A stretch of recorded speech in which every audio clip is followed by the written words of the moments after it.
Opo, Nay. Uli ka na, baka mauli ka pa sa klase. Malayo pa lalakarin natin. Anak, ano ba mga napag-aaralan mo sa school? Dali lang po. Nakakasagot ka ba? Opo naman, Nay. Malapit na kayo sa school mo, anak.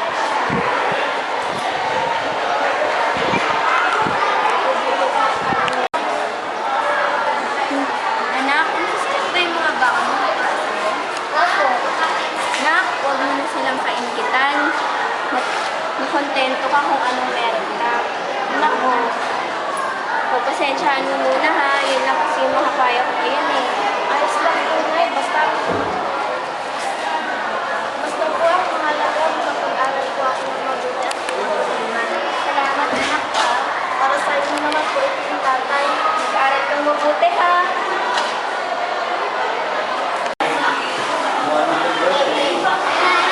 Magandang hapon, class!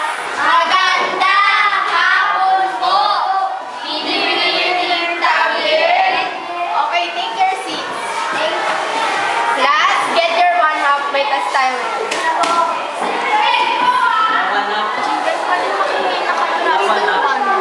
Ako, bibigyan ka? Oo nga, bakit ka namin bibigyan? Di ka naman kaibigan.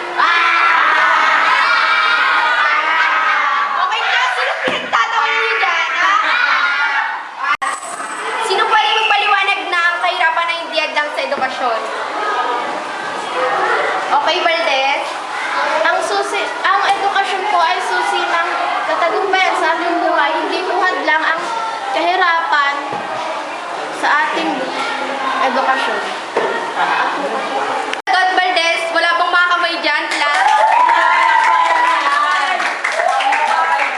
Class, bukas na nga pala yung recognition nyo. Sabihin ko na rin sa inyo kung sino yung top 1. Okay, class, paalam na sa inyo.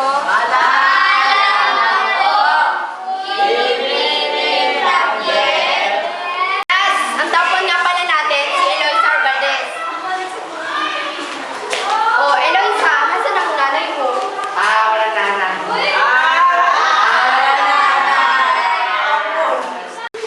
Nay! Nay! Naitapan po ako sa aming klase. Talaga, anak? Para naman po ito sa inyo ni tatay. Salamat, nak. Mrs., tapan po pala ang inyong anak. Kahit po mahirap kayo, pinagsikapan niya ang kanyang pag-aaral. Ito po, medalya niya.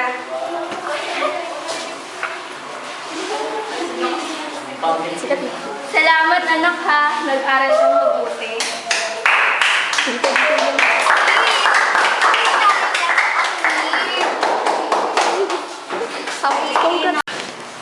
Congrats nga pala.